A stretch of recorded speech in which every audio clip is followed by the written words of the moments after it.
अब कोई व्यक्ति सत्यापित छवि को नकारते हुए आकर कहे कि नहीं, राम जी वैसे नहीं थे जैसा तुम जानते हो, राम जी वैसे थे जैसा मैं बता रहा हूं, तो यह परंपरा उस धूर्त के मुंह पर थूक देगी।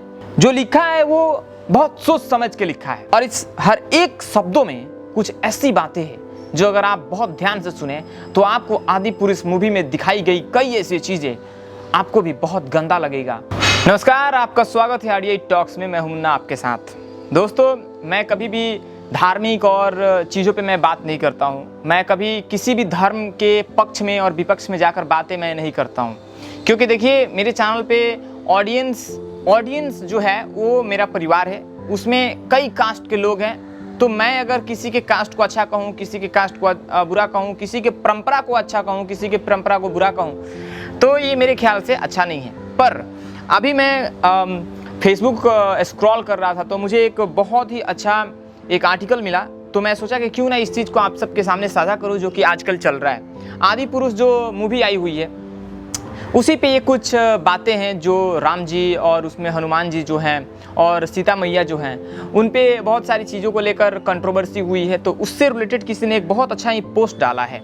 हालांकि मनोज मुंतशिर जी कहते हैं कि पौराणिक कथाएं एक्सपेरिमेंट की चीज़ नहीं है। ये तो बात सही है। अब आज से कई हजार साल पहले जो चीज़ें बीत गई, जो सभ्यता चलता था, अगर उसको हम लोग आज एक्सपेरिमेंट करें और वो भी एक्सपेरिमेंट एडवांस लेवल की टेक्नोलॉजी को लेकर करें, तो मेरे हिसाब से भी ये कहीं ना कहीं गलत है, ये सही नहीं है। क्योंकि आज भी बहुत ऐसे लोग हैं जो हमारे रामायण या बहुत सारा चीज़ जो बना हुआ है पहले का, अगर उसको लोग देखते हैं तो मतलब एक वो वाइब्स मिलता है कि ऐसा ही लगता है कि हुआ है। लेकिन आदि पुरुष मूवी में ये टेक्नोलॉजी से जो चीज़ें बनाई गई है उसी पे ये कुछ चीज़ें इस पे लिखी गई है जो कि मैं आज आपको पढ़ के साझा कर रहा हूँ। अगर अच्छा लगे तो आप लोग जरूर बताइएगा।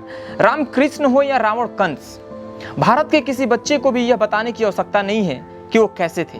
हमारे पुराणों के नकारात्मक चरित्र हो या देवता हो, भारत का कण कण उनके स्वरूप को जानता है।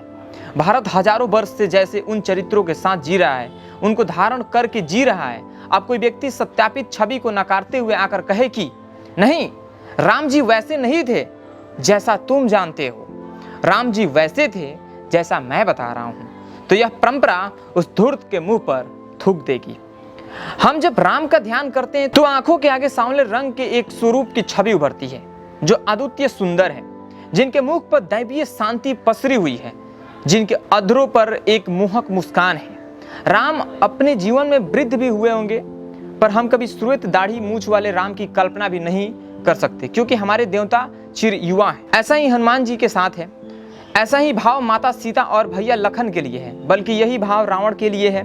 परंपरा से चली आ रही लोक कथाएं कहती है कि रावण एक उच्च तपस्वी कुल में जन्मा, परम विद्वान, महान शक्तिशाली शिव भक्त ब्राह्मण था, पर उसके पूर्व जन्म के शाप के कारण इन सद्गुणों पर उसके राक्षसी गुण प्रभावी हो गए और पापत्त हो गया। हमारी परंपरा अपने बच्चों को बताती है कि सदैव पूजा पाठ और देव भक्ति में रत रहने के बाद भी यदि तुम अपने आचरण में धर्म को धारण नहीं करते हो तो तुम्हारा रावण की तरह पतन हो जाएगा। तो हमारी परंपरा में रावण की छवि किसी क्रूर, बर्बर, असभ्य दैत्य की नहीं है, बल्कि एक सुंदर शरीर वाले बलिष्ठ पुरुष की है, जो सभ्य होते हुए भी अपने अधर्म के कारण पतन को प्राप्त हुआ। अब यदि हम रावण का चरित्र असभ्य, अशिक्षित, अरबी, बर्बरों की तरह करें तो रावण के बहाने दिए जाने वाले उस धर्म ज्ञान का क्या होगा, जो कहता है कि यदि आचरण में धर्म ना हो तो तुम्हारा सौंदर्य, ज्ञान, कुलवंश, शक्ति सब महत्वहीन है। धार्मिक कथाएं किसी फिल्मी कहानीकार की गढ़ी हुई नहीं है कि विलेन का मतलब गब्बर और हीरो का मतलब पियक्कड़ वीर हो। वहां कंस इसलिए आए ताकि समाज को बताया जाए कि उचित संस्कार नहीं मिलने पर उग्रसेन जैसे धर्मात्मा का पुत्र भी पापी कंस हो सकता है, और हिरण्यकश्यप इसलिए आए ताकि समाज याद रखे कि एक घोर पापी के बेटे को भी संस्कार मिले तो वह प्रहलाद हो सकता है। एक बात और है, पौराणिक चरित्रों को निभाने के लिए कलाकारों का चयन भी बहुत सोच समझ के किया जाना चाहिए, क्योंकि लोग उनमें अपने आराध्य को देखते हैं। 30 वर्ष पुराने रामायण सीरियल के बूढ़े हो चुके कलाकार अरुण गोविल को आज भी देखते ही कोई स्त्री चरणों में गिर जाती है। तो समझना होगा कि इन चरित्रों को निभाने के लिए कैसे आदर्श कलाकारों की आवश्यकता है। यदि कोई मूर्ख अपनी फिल्म में हमेशा नगड़ धंगड़ करने वाले किसी अश्लील अभिनेत्री से माता सीता का रोल करवाता है तो सभ्यता का द्रोही है, वह धूर्त है, वह तिरस्कार के ही योग्य है। दोष सैफ अली का नहीं है, उसे आप उदय भान राठौड़ की भूमिका दें या रावण की, वह दिखेगा खिलजी ही। दोष ओम रावत के चयन में है, उसकी मानसा में नहीं है। जो लिखा है वो बहुत सोच समझ के लिखा है और इस हर एक शब्दों में कुछ ऐसी बातें हैं जो अगर आप बहुत ध्यान से सुने तो आपको आदि पुरुष मूवी में दिखाई गई कई ऐसी चीजें आपको भी बहुत गंदा लगेगा और आपको भी बहुत बुरा लगेगा। हालांकि मैं ये बात नहीं कहता हूं कि आप आदि पुरुष मूवी ना देखें, आप किसी धर्म के विपक्ष में बात करें या धर्म के पक्ष में बात करें, ये आपके ऊपर बात है। आरडीआई का काम है बस वो हकीकत दिखाना, वो सच्चाई बताना, आपके सामने लाकर रखना कि आखिरकार आज के ज़माने में एडवांस लेवल की टेक्नोलॉजी में किस किस चीज़ों को बदला जा रहा है।